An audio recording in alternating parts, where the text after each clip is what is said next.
The scent of aged parchment lingered in the air as Clara stepped into the dimly lit bookstore. The place was tucked away, in a forgotten alley of the old quarter, its existence whispered among collectors and scholars who sought treasures buried in the dust of history. Shelves towered above her, groaning under the weight of leather-bound tomes. The soft creak of the wooden floor beneath her feet and a muffled rustle of pages, turning somewhere deep within, created a cocoon of quiet mystery. Clara wasn't here for just any book. She was chasing a lead. A fellow historian had mentioned an obscure manuscript that held the key to an ancient mystery, a text so rare it was thought to be a myth. Her eyes scanned the shelves until they landed on a peculiar display case in the corner. Behind the glass sat a single manuscript, bound in dark cracked leather, with an intricate emblem embossed on the cover, a swirling pattern of thorns encircling an open eye. She leaned closer, her breath fogging the glass, as a sense of unease prickled her skin. "That one's not for sale," a voice said behind her, low and gruff. She turned to see the shopkeeper, an older man with piercing eyes that seemed to look straight through her. "Why not?" Clara asked, unable to hide her curiosity. He hesitated, his gaze flicking to the manuscript as if it might come alive. Some things are better left unread. Clara wasn't one to be deterred by warnings, especially when they came shrouded in mystery. A historian with a specialty in unearthing lost texts, she had spent years navigating archives, libraries, and the occasional black market auction for manuscripts. The idea of a forbidden book was a challenge she couldn't resist. The shopkeeper, however, wasn't willing to yield. "I'm serious," he said, his voice taut with an edge of caution. "That manuscript has a history, people who have read it." He trailed off, shaking his head. "People who have read it what?" Clara pressed. "Let's just say they didn't stay the same," he replied, his piercing gaze locking onto hers. "Take it as a warning, not a riddle." Clara's intrigue only deepened. Ignoring the shopkeeper's protests, she convinced him to let her examine the manuscript under strict supervision. Seated at a small table in the corner of the shop, Clara donned a pair of white gloves and carefully unlatched the display case. The manuscript's cover was rough beneath her fingers, as though it had been fashioned from something older than leather. The emblem on the front seemed to shimmer faintly in the dim light, giving the illusion of movement. The first page bore no title, only an inscription. "To open these pages is to open a door. Proceed with caution, for what lies beyond may follow." Her pulse quickened as she turned the brittle pages. The text was written in an archaic script, a mix of Latin and symbols she couldn't immediately decipher. What struck her most, though, were the margins. Every inch was filled with tiny sketches of shadowy figures, their forms unsettlingly lifelike. The shopkeeper hovered nearby, his arms crossed tightly over his chest. "Find what you're looking for?" he asked, his tone clipped. "Not yet," Clara murmured, transfixed. Hours melted away as she pored over the manuscript. Certain passages seemed to describe rituals and incantations, but their purpose eluded her. One illustration, however, stood out, a detailed sketch of a woman standing in front of an open doorway, her silhouette stark against the swirling darkness beyond. Clara snapped a photo of the page with her phone, intending to analyze it later. She had just begun to piece together a connection between the text and a 17th century occultist when the shopkeeper interrupted her.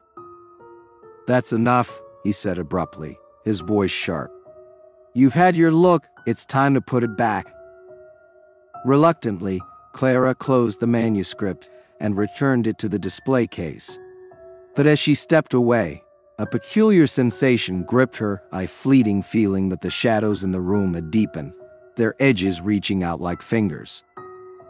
The shopkeeper handed her a card as she prepared to leave. "If you know what's good for you, forget this place," he said firmly. Clara only nodded, her mind already racing. Back at her apartment, she uploaded the photo of the manuscript's sketch to her computer. She spent the night cross-referencing it with her research, piecing together fragments of an obscure tale. The manuscript, she discovered, was linked to a reclusive sect that had vanished centuries ago. Legends claimed they'd uncovered a way to glimpse into another realm, a realm where shadows had form and intent. As the hours ticked by, Clara's apartment seemed to grow quieter, as if the world outside had fallen away. She brushed off the unease, chalking it up to exhaustion, and finally crawled into bed. That night, her dreams were vivid and suffocating. She found herself standing in front of an open doorway, the same one from the sketch. A cold wind spilled out, carrying whispers that were both incomprehensible and deeply familiar. When she woke, drenched in sweat, the first rays of dawn were creeping through her window. She glanced at her desk and froze. The photo of the manuscript sketch was still on her computer screen, but it had changed. The shadowy figures in the margins had multiplied, and the woman in the doorway now had Clara's face. Clara stared at her computer screen, her pulse pounding in her ears. She refreshed the image, hoping it was some glitch or a trick of the light. But the changes remained. The shadows now seemed closer to the doorway, and the woman's face was unmistakably her own. Determined to rationalize what she saw, Clara chalked it up to fatigue and the power of suggestion. Yet as she went about her morning routine, the lingering unease refused to dissipate. The whispering voices from her dream seemed to echo faintly in the corners of her apartment, though no sound accompanied them. Later that day, she decided to return to the bookstore, determined to examine the manuscript again. But when she arrived at the alley, the shop was gone. The faded sign above the door was blank, and the windows were covered with grime, as though the place had been abandoned for years. Clara pressed her face to the glass, but the interior was empty, no shelves, no books, and no sign of the mysterious shopkeeper. Her frustration turned to unease as she realized she hadn't even noticed the shop's name. It was as if the entire experience had been a mirage. That night, Clara sat at her desk, going over her notes and the altered image of the manuscript sketch. She scoured forums and academic archives, looking for any mention of the book or the emblem on its cover. Hours passed before she found a lead. A single blog post by a historian named Dr. Vincent Harlow, detailing his research into cursed texts and their psychological effects. The post included an email address, and Clara reached out immediately. To her surprise, she received a response within minutes.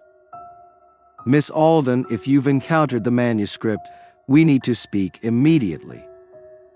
Dr. Harlow's email included a phone number, and Clara didn't hesitate to call.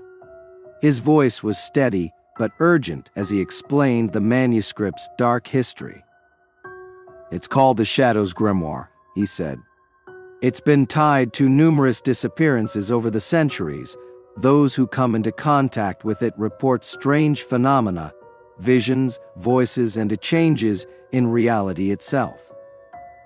"Changes?" Clara asked, gripping the phone tighter. "The lines between the real and the unreal start to blur," Harlow continued. "And the more you engage with it, the stronger its hold becomes." Clara's blood ran cold as she recounted her experiences. The altered photo, the vanishing shop, the unsettling dreams. Harlow listened intently before issuing a grave warning. "Destroy any evidence of the manuscript," he said. "Burn your notes. Delete the photo. It's the only way to sever its connection to you." But Clara hesitated. If the manuscript was as dangerous as Harlow claimed, Shouldn't it be studied, understood? Before she could decide, the call dropped, and her apartment was plunged into silence. She glanced at her computer screen, and her heart stopped. The photo of the sketch was gone, replaced by an empty black void. The next few days were a blur of escalating tension. Clara began to notice subtle changes in her surroundings. Shadows seemed to stretch unnaturally long, even in broad daylight. Objects on her shelves shifted positions when she wasn't looking. And then there were the whispers, always just at the edge of hearing, impossible to pinpoint. Desperate for answers, Clara dug deeper into her research, uncovering fragments of the manuscript's origins. It was said to have been created by a cult that believed shadows were gateways to another realm. They claimed the manuscript held the power to summon entities from beyond, but at a terrible cost, their own souls. One night, as she sifted through old texts in her dimly lit apartment, Clara's desk lamp flickered and died. She reached for her phone to use its flashlight, but froze when she saw a message on the screen. "Step into the doorway." Her hands trembled as she dropped the phone. The air around her grew heavy, and a shadow began to pool in the center of the room, stretching outward like ink in water. Clara backed away, her breath shallow. The shadow coalesced into the shape of a doorway, the same one from the sketch. The whispers grew louder, forming words she couldn't understand, but somehow felt compelled to obey. Clara stood frozen as the shadowy doorway shimmered before her, its edges pulsating like the heartbeat of something alive. The whispers swirled around her, weaving a hypnotic melody that seemed to bypass her ears and settle directly into her mind. She reached out, her hand trembling, and hovered just inches from the darkness. The doorway exuded an unnatural chill, its cold biting deeper than the winter air. "Step into the doorway," the whispers urged, more insistent now. The rational part of Clara's mind screamed at her to pull back, to run, to call someone, anyone, for help. But an inexplicable pull drew her closer, her curiosity outweighing her fear. As her fingers brushed the dark surface, it gave way like liquid, rippling and swallowing her hand. A sudden force yanked her forward, and she stumbled through the threshold. The world on the other side was a void, endless, formless, and yet filled with motion. Shapes moved within the darkness, fleeting and insubstantial, like shadows cast by an unseen flame. The whispers grew louder, overlapping until they became a cacophony of voices. Clara turned, searching for the doorway she'd come through, but it was gone. Instead, she saw faint figures in the distance, their forms undulating as though they were made of smoke. One of the figures approached, solidifying with each step. It stopped just short of her, revealing a face she recognized instantly. It was her own, but distorted. The features were sharper, the eyes sunken and brimming with malice. "Who are you?" Clara whispered, her voice barely audible. The doppelganger smiled, an expression devoid of warmth. "I am what the manuscript promised," it said, its voice a chilling echo of her own. "The shadow that completes you." Before Clara could react, the figure lunged, merging with her in a swirl of cold and darkness. She gasped, feeling a torrent of memories and emotions that weren't her own flooding her mind. Images of the cult who had created the manuscript flashed before her, rituals, sacrifices, and a doorway just like the one she'd entered. The realization hit her like a thunderclap. The manuscript wasn't just a text, it was a trap. The doorway was a passage to this realm, and those who crossed over became part of its eternal cycle, their identities consumed and reshaped. The void began to collapse around her, the shapes and whispers coalescing into a single point of light. Clara felt herself being pulled toward it, her body and mind unraveling as the darkness tightened its grip.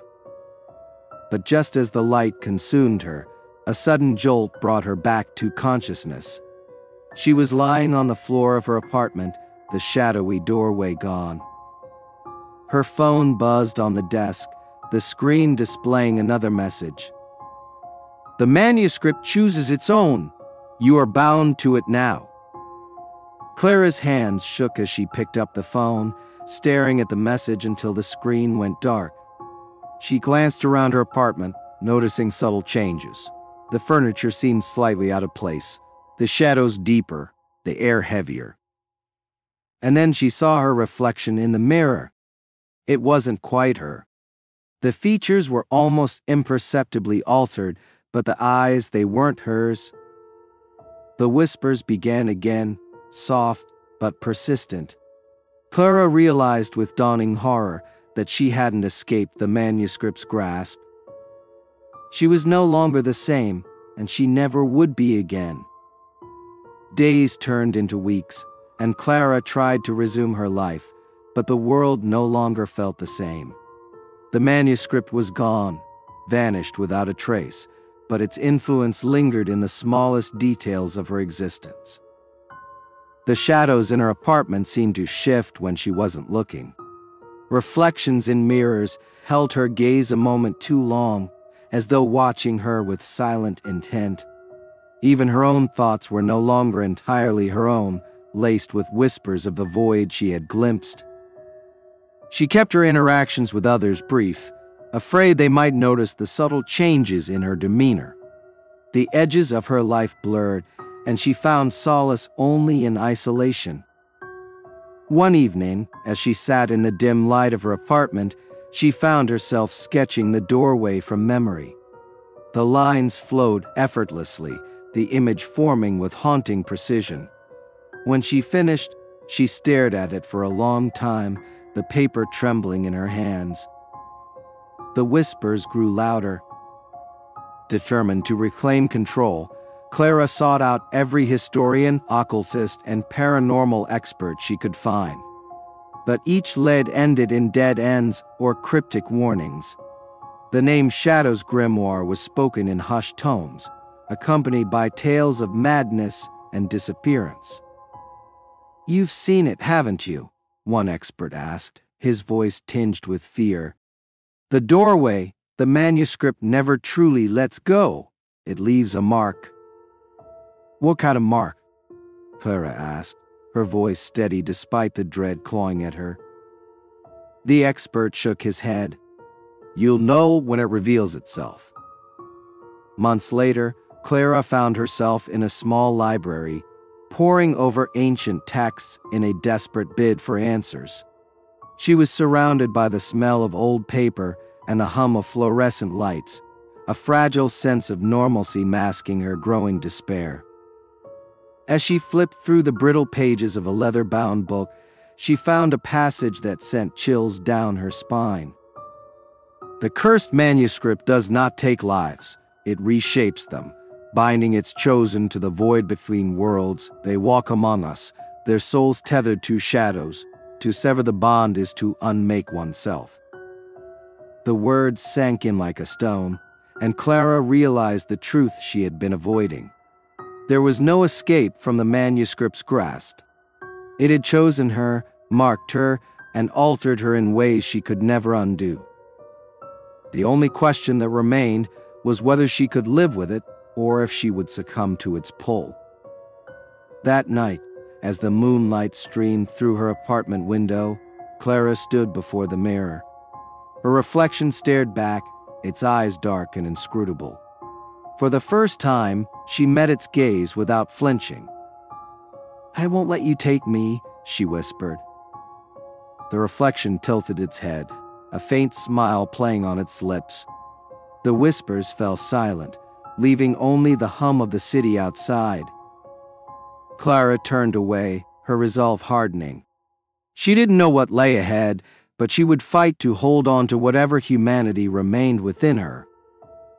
The shadows might claim her one day, but tonight, she was still herself.